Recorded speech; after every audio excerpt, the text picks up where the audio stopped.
नौजवान बच्चे को मार देते हो, किस नाम पे? सर्वे के नाम पे। जिस सर्वे को आपके वहाँ के वही आवाम आपको कंप्लीट कराने देती है, वही लोग होते हैं जो बोलते हैं कि आप सर्वे कर लो। वहाँ के जो मुअज्जिम होते हैं, वहाँ के इमाम होते हैं, वहाँ के जो लोकल लोग होते हैं, कोऑपरेट करते हैं। बिल्कुल उस कोऑपरेशन के बाद फिर आनन फानन में आप जाते हो, फिर सुबह 5, साढ़े 5 बजे 6 बजे जाते हो। और जाते किस तरह से हो मेरे भाई? आप जो बोले जा रहे हैं, पुलिस जो बोल रही है, पुलिस का मैं मीडिया में बयान देख रहा था कि वो पत्थर चलाए, आप जा किस तरह रहे हो? जय श्री राम का नारा क्या? मैं तो बड़ा तकलीफ में हूँ। मैं जब से ये वीडियो देख रहा हूँ, ये जय श्री राम का मतलब क्या है? तो बिल्कुल गलत था। जब कोर्ट से आदमी आए हुए हैं और सर्वे करने जा रही है टीम, तो ये जय श्री राम, ये इस तरह के नारेबाजी क्या? जय श्री राम मेरे को उनसे तकलीफ नहीं है, मेरे को तकलीफ इस बात से है कि जिस श्री राम को मर्यादा पुरुषोत्तम श्री राम बोला गया, मर्यादा पुरुषोत्तम बोला गया, उस श्री राम के नाम को तुम लोग लेके आतंक फैलाए हुए हो। तुम कहाँ ले जा रहे हो हिंदुत्व को? हिंदुत्व का मतलब तो यह है नहीं, सनातन का मतलब तो यह है नहीं, और इस्लाम का भी मतलब नहीं है कि किसी पे जबरन अपनी धर्म को थोप दिया और अपना धर्म मनवा ले। दूसरी बात, जो बात हमारे भाई बोल रहे थे डेमोक्रेसी, ये डेमोक्रेसी में, भारतीय लोकतंत्र में, भारतीय एक संसदीय प्रणाली है। डेमोक्रेसी का डिफिनेशन बोलता है कि for the people, by the people, of the people. Abraham Lincoln बोलते हैं कि लोगों के खातिर, लोगों के द्वारा जहां शासन चलाया जाए, प्रशासन चलाया गया, उसी को लोकतंत्र बोलते हैं। और हमारे महामहोदय, हमारे प्रधानमंत्री जी बोलते हैं कि दुनिया का लोकतंत्र जननी है, लोकतंत्र की जननी है भारत। उस भारत में भारत माँ के बच्चों को तुम खुलेआम गोली मार दे रहे हो, तुम्हारी प्रशासन गोली मार दे रही है। किस नाम पे? केवल मुसलमान के नाम पे मार दिया जा रहा है। ये डेमोक्रेसी बची है कि नहीं बची है? अब मुद्दा इस बात पे होना चाहिए। अब ये संसद में डिस्कशन का मुद्दा है कि क्या भारत में लोकतंत्र बचा है कि नहीं बचा है, क्या भारत धर्मनिरपेक्ष देश है या नहीं है। अब ये सवाल उठ रहा है, क्योंकि बाबरी मस्जिद के टूटने के बाद जब बाबरी मस्जिद शहीद होती है, 1991 में हमारा वर्शिप एक्ट आता है। उस एक्ट में बोला जाता है कि जो भी स्टेट रहेगा वर्शिप के अपने में, चाहे वो हिंदू का धर्म स्थल हो, मुस्लिम का धर्म पूजा स्थल हो, सिख का हो, ईसाई का हो, बौद्ध का हो, जैन का हो, जो जिस स्टेट में है उसी स्टेट में रहेगा, उसमें कोई रद्दो बदल नहीं की जा सकती। उसके बावजूद तुम ज्ञान वापी को लेके आते हो, तुम संभल की मस्जिद को लेके आ जाते हो। केवल तुम्हारा वो राहत इंदौरी का एक शेर है कि सरहदों पे बड़ा तनाव है क्या? सरहदों पे बड़ा तनाव है क्या? कुछ पता तो करो, चुनाव है क्या?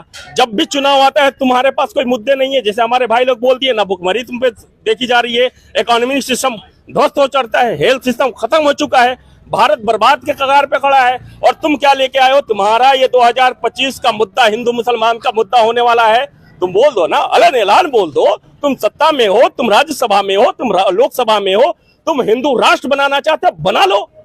तुम्हारी मजबूरी है कि बाबा भीमराव अंबेडकर का दिया हुआ संविधान तुम्हें मजबूर कर रहा है, तुम्हारा मनुस्मृति लागू नहीं होने दे रहा है, तुम परेशान हो। लेकिन परेशानी का सबब क्या है? हमारे नौजवानों को मारोगे, मुसलमान के नाम पे मारोगे।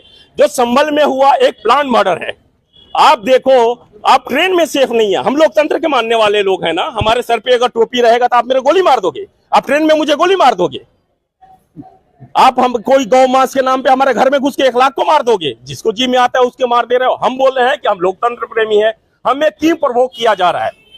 भारत के मुसलमानों को प्रवोक क्यों किया जा रहा है? आपके चैनल के माध्यम से मैं पूछना चाहता हूं, केंद्र सरकार से, जहां भी हमारा वीडियो जाए, मैं पूछना चाहता हूं, what do you want to achieve? तुम्हारे पास कोई मुद्दा नहीं है क्या? भारत में विभाजित करने की नीतियां तुम्हारी लागू हो गई है क्या? तुम भारत को विभाजन में फिर ले जाना चाहते हो, फिर भारत को बंटवारे की तरफ ले जाना चाहते हो? अगर नहीं ले जाना चाहते हो तो हमें मुसलमान के नाम पे क्यों मार रहे हो? आखिर हमारी गलती क्या है? जो हमारा कॉन्स्टिट्यूशन बोलता है कि हमारा आर्टिकल 21 बोलता है कि जो भी हिंदुस्तान में जो भी व्यक्ति रहता है उसको अपने धर्म का मानने का, अपने धर्म का प्रचार करने का अधिकार उसको दिया गया है। जब आप अपना प्रचार करते हो, ये बागेश्वर बाबा, बेवकूफ बाबा जो घूम रहा है, ऐलान बोल रहा है कि हिंदू राष्ट्र बना रहे हिंदुस्तान को, तुम्हारे गोली नहीं है, तुम्हारे मैगजीन खत्म हो गई, तुम्हारे जुबान खत्म हो गए क्या? तुम्हारा कोई शूटर वहां नहीं मिलता? फायर करो ना उस पे गोलियां। अगर जैसे वो चिल्ला रहा है, हमारे गली का एक बच्चा जो अंडर एज हो, मैं बोल रहा हूं अंडर एज हो, 18 से नीचे हो, अगर वो बोल दे कि हिंदुस्तान को मुस्लिम राष्ट्र बनाना है, उस बच्चे का मर्डर कर दिया जाएगा। ये ऐलान चिल्ला रहा है, ये क्यों नहीं हो रहा है? मैं वही बात बोल रहा हूं कि इलेक्शन की तैयारी है और भारत के मुसलमानों से बोलना चाहता हूं, मुसलमानों से मेरा एक रिक्वेस्ट है कि अपने बच्चों को यहाँ दंगाई मत बनाए। ये कुछ दिन का वक्त है, जब फिरौन नहीं रहा तो ये भी नहीं रहेगा, जब हिटलर नहीं रहा तो ये भी नहीं रहेगा, और जब हिरण्यकश्यप नहीं रहा तो ये भी नहीं रहेगा, जब तुम्हारा ये कंस नहीं रहा तो तू भी नहीं रहेगा। जो सत्ता में बैठ के तू कंस का रूल अपना रहा है। तुम्हारा धर्म बोलता है कि जब भी धरती पे अत्याचार होता है तो श्री राम जैसे लोग पैदा होते हैं, कृष्ण जैसे लोग पैदा होते हैं। कोई ना कोई भारत में पैदा होगा और तेरे सत्ता को चूर चूर कर देगा, तुझे फिर जमीन पे लेके आएगा। तुम्हें एहसास होगा कि तुमने क्या किया हिंदुस्तान के साथ। हिंदुस्तान की आजादी बहुत मुश्किल से मिली है और यह परेशानी का सबब है। मैं तो बोलता हूं कि मुसलमानों को डिफेंस जोन में नहीं बोलना चाहिए। हमें नहीं मालूम कि हम पे एक लग जाएगा कि नहीं लगेगा, हम कब अपनी बात करेंगे, हमारी परेशानी नहीं है। हमारे बच्चों को, हमारे भाइयों को मारा जा रहा है मुसलमान के नाम पे। मैं ये नहीं बोल रहा हूँ हमारे भाई, मैं जात की बात नहीं कर रहा हूँ। मैं एक बात बोल रहा हूँ कि ये जो सत्ता में बैठी हुई सरकार है ना, ये फरवडों की सरकार है, ये फरवडों की सरकार है। आप देखिएगा, ये भारत में एक ऐसी सरकार आती है जो भारत के संविधान के अगेंस्ट जाके फॉरवर्ड को 20%, 18% आरक्षण दे दिया जा रहा है, आरक्षण दिया जा रहा है। ठीक है, अब देखो ये मुसलमानों को टारगेट बनाते हैं। ये जो आज चंद्रशेखर आजाद रावण जो उत्तर प्रदेश में पैदा हुआ, किसका उपज है? इन्होंने वहां दलित को, पिछड़े को, अति पिछड़ों को इतना मजबूर किया कि एक रावण पैदा किया, चंद्रशेखर रावण पैदा किया। आज वो संसद में दहाड़ रहा है। तो इनके शासन काल में न हिंदू सेफ है, न दलित सेफ है, न अति पिछड़ा सेफ है, न गरीब सेफ है। ये दल्ले हैं। किसके दल्ले हैं मालूम है आपको? ये किसके दल्ले हैं? ये उनके दल्ले हैं जो हमारे देश को ले जाके अमेरिका में बेच दिया। हमारे देश की बोली लगाई जा रही है, हमारे इकोनॉमी सिस्टम की बोली लगाई जा रही है। उस पर ये बात नहीं करते। ये हमें केवल मुसलमान के नाम पे मारेंगे।